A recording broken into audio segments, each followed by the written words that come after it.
So I will be mainly speaking about the situation of the Philippines in this time of global pandemic and the responses of our government to this health crisis. So most of the time, patients die before knowing if they are infected with the virus. Our mobility is also greatly reduced. It is only those with working passes and travel passes are allowed to get out of their homes, such as medical workers, other frontliners, such as those working in agriculture, producing food, and other essential supplies, and some skeletal forces of government workers. But for most of us who are, for most of the households, we're only provided with the home quarantine pass. The home quarantine passes only allows one person per household to go out and buy the essential food supplies and medicines. It's the most vulnerable to the virus. They have a 24-hour curfew, that is, they're not allowed to go out of their homes at all. So with this lockdown, or another term that the government called it, the enhanced community quarantine, it has affected over 40 million people of our labor force in the Philippines, whether from the formal or the informal sector. The no work and no pay situation brought about by the lockdowns to the daily wage earners have put them in a more insecure and precarious situation. So they have to rely mostly on food aid and subsidies from the government in order to survive their daily needs. With the insufficient food supplies and the subsidies not reaching many of the families, many were forced to go out to look for food to feed their hungry families. Many are actually not afraid of the virus, but rather they're more afraid of their families going hungry or dying of hunger. So because of this, the people who went out of their homes were called undisciplined and were arrested. Many of them were arrested by the police and the military for violating the community quarantine rules.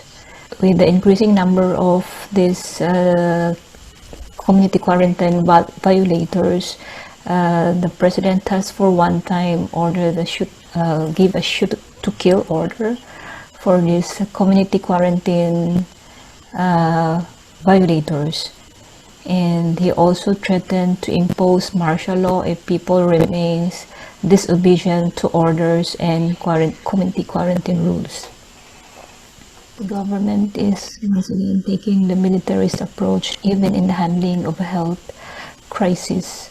So now there are increasing cases of human rights violations recorded, especially for harsh and violent treatment towards community quarantine violators. Complaints and criticisms are also not received well, but rather are met with arrest. Despite the lockdown, we have a rising number of COVID-19 cases in the country. As of May 7, our infected cases have already breached the 10,000 mark. Our health system simply do not have the capacity to handle this kind of pandemic. Our health budget was cut down. We don't have enough human resources. We also don't have sufficient health facilities. In fact, according to the 2017 data of the Department of Health, we only have 1,236 hospitals in the country, of which 65% are private hospitals. Since the start of the transmission of COVID-19 in the country, there are already 1,694 medical health workers who are infected with the virus and 33 deaths. In one of the president's speeches, he said that those medical workers who died were lucky to die for the country. However, in reality, many of those who were infected and eventually died were mainly because of lack of protective equipment. Some of the hospitals have to stop accepting COVID-19 patients because most of the health workers are also sick, and as they get infected with the virus, and they need to be isolated and treated.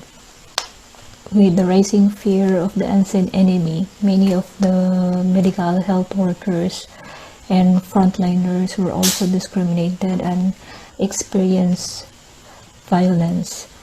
There were cases of medical health workers who were evicted from their rented homes and apartments by building owners for fear that they will cause the spread of the virus to other renters. With the rising number of infected medical health workers, the capacity of hospitals in terms of human resources has also reduced. Many of the health workers were calling for the provision of protective equipments to them, as well as strengthening their health facilities. Many of the private organizations and individuals came to respond to the call of the frontliners by providing protective equipment as well as tents, so the medical health workers will not have to go to their homes. With the need for nurses growing not only in the Philippines but also in other countries, more and more nurses would have liked to go out of the country to work as nurses in foreign hospitals. With great need of nurses at the home front, the government is trying to regulate the deployment of nurses abroad. 10% of the country's GDP are coming from the remittances of our Filipino migrant workers. And every year, these remittances increase. So maybe except this year with the case of the COVID-19 pandemic. So according to one university study, there would be around 400,000 Filipino migrant workers who will lose their jobs due to the pandemics, as many offices abroad have closed down. Though there is also some which says that the number could be more. It could be around 2 million workers who would lose their jobs during this time of the pandemic, if we also count in the factor in the number of the undocumented workers. For every Filipino migrant worker who has lost his or her job, the government has allotted a $200 cash aid for each migrant worker, whether he or she has been repatriated or has stayed in the host country.